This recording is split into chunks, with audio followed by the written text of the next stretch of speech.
భారతీయులకు, Indian cricket అభిమానులకు good news. ఈరోజు టీ20 వరల్డ్ కప్లో సెమీఫైనల్లో ఇంగ్లాండ్ పైన ఇండియా గెలవడం జరిగింది. ఒకానొక టైంలో ఇంగ్లాండ్ బ్యాట్స్మెన్ బ్యాటింగ్ చూస్తుంటే ఇంగ్లాండ్ గెలుస్తుందేమో అనిపించింది.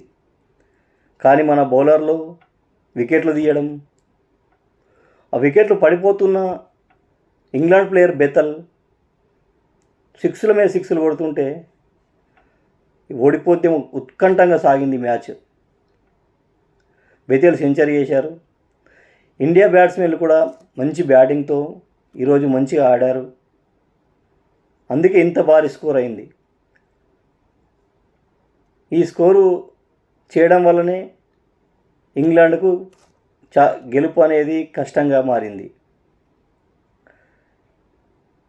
ఆదివారం రోజు ఫైనల్లో కూడా ఇలాంటి స్కోర్ చేసి ఇండియాను ముచ్చటగా మూడోసారి టీ20 వరల్డ్ కప్ గెలవాలని కోరుకుంటూ ఇది నా అభిప్రాయం. జై హింద్.